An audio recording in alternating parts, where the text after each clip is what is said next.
నమస్కారాలు. ముఖ్యంగా ఈరోజు మన సంస్కృతి, సాంప్రదాయం, కళాచారం, పంచాంగ శ్రవణానికి విచ్చేసినటువంటి ప్రతి ఒక్క తెలుగుదేశం పార్టీ కుటుంబ సభ్యులందరికీ కూడా పరాభవనావ సంవత్సర శుభాకాంక్షలు తెలియజేసుకుంటున్నా. ముఖ్యంగా ఉగాది ఒక నూతన సంవత్సరానికి నాంది పలికే రోజు. ఈ రోజు నుంచి ఏ కార్యం చేసినా ఆ కార్యము పూర్తిగా విజయంతో చేయాలని ఈ యొక్క కార్యక్రమం ద్వారా మొట్టమొదటగా ఈ జిల్లాలో మనం చేసే కార్యక్రమం కూడా రాబోయే ఎన్నికలు అంటే స్థానిక ఎన్నికలు మనం ఎదురు చూస్తున్నపోతున్నాం. కాబట్టి ఈ రోజు నుంచి ఆ స్థానిక సంస్థల్లో విజయం పొందడానికి ఈ రోజు నుంచే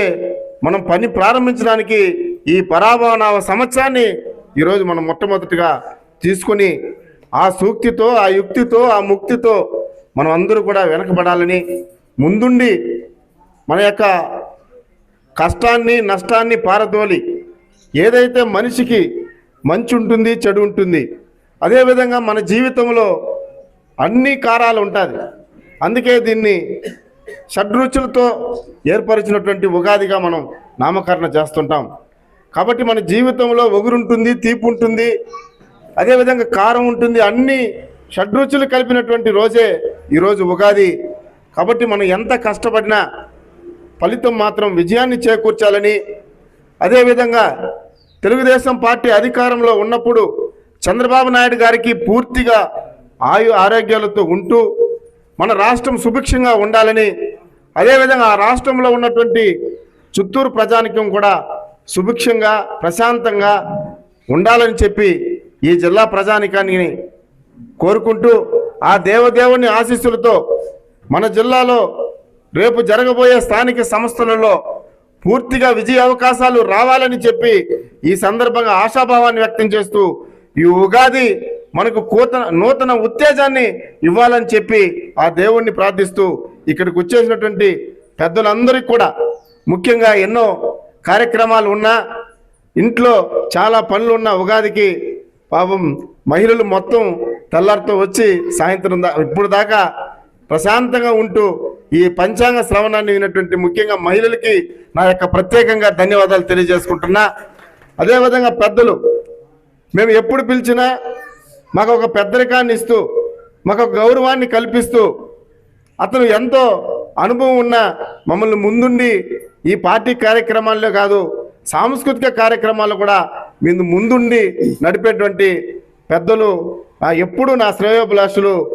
ఆరాధ్య దైవులుగా భావించే నాటి దొరబాబు అన్న గారికి కూడా ప్రత్యేకంగా ధన్యవాదాలు తెలియజేసుకుంటున్నా. ఇక్కడికి వచ్చినటువంటి యువకులు కూడా చాలా ఉత్సాహంగా ఏమాత్రం కూర్చున్న చోట నుంచి కూర్చోకుండా వెళ్ళిపోకుండా ప్రశాంతంగా విన్నటువంటి మీ అందరికీ కూడా ప్రత్యేకంగా ధన్యవాదాలు తెలియజేసుకుంటూ, మన మనోహర్ అన్నకి కొంచెం కమ్యూనికేషన్ గ్యాప్ అయినా మేము తెలుసో తెలియకుండా చేసిన తప్పు చెప్పలేను కూడా, కానీ ఉగాది పురస్కారం ఇక్కడ జరుగుతుంది అని చెప్పి మమ్మల్ని ఆశీర్వదించి వచ్చడానికి, అదేవిధంగా పంచాంగ శ్రవణానికి వచ్చినటువంటి మీకు కూడా నా యొక్క ప్రత్యేకంగా ధన్యవాదాలు తెలియజేసుకుంటూ ఈ కార్యక్రమాన్ని మనం ఖచ్చితంగా చేయాలి. ఇది వరకు కొనసాగుతూ ఉన్నటువంటి కార్యక్రమం చేయకపోతే బాగుండదని చెప్పి మా యొక్క సెక్రటరీ అంటే కార్యాలయ కార్యదర్శి మోహన్ రాజు పట్టుబట్టి ఈరోజు చేయాల్సిందే అని అంటే దానికి కూడా ఆయనకు కూడా ప్రత్యేకంగా ఈ కార్యక్రమం చేయడానికి పూనుకున్నటువంటి మా మోహన్ రాజు అన్న గారికి కూడా ప్రత్యేకంగా ధన్యవాదాలు తెలియజేసుకుంటున్నా. అదేవిధంగా శాసనసభ్యులు, స్థానిక శాసనసభ్యులు రాని కారణంగా వారు తండ్రి వచ్చారు, వారి తండ్రికి కూడా ప్రత్యేకంగా ధన్యవాదాలు తెలియజేసుకుంటూ, మాకెప్పుడు ఏ కార్యక్రమం చేసినా ఒక అక్క చెల్లెళ్ళ, నాకు అక్క లేకపోయినా ప్రతి కార్యక్రమానికి అటెండ్ అయ్యి తన కార్యాలయంలో ఎంత పని ఉన్నా ఇక్కడికి వచ్చి అటెండెన్స్ వేసుకొని కార్యక్రమం పూర్తి అయ్యేంత వరకు మాకు ఎల్లప్పుడూ ప్రోత్సహిస్తూ మా కార్యక్రమాన్ని విజయం చేస్తున్నటువంటి ప్రత్యేకంగా చైర్మన్ కటారి హేమలత గారికి కూడా ప్రత్యేకంగా తెలియజేసుకుంటూ, ఏ ఒక్కరిని విడిచిపెట్టకుండా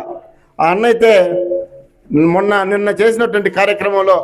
అయ్యా నేను కూడా నా వంతు సహకారం కావాలని చెప్పి ప్రత్యేకంగా నేను 50 లడ్లు తెప్పిస్తానని చెప్పినటువంటి మా అన్నగారికి కూడా ప్రత్యేకంగా తెలియజేసుకుంటూ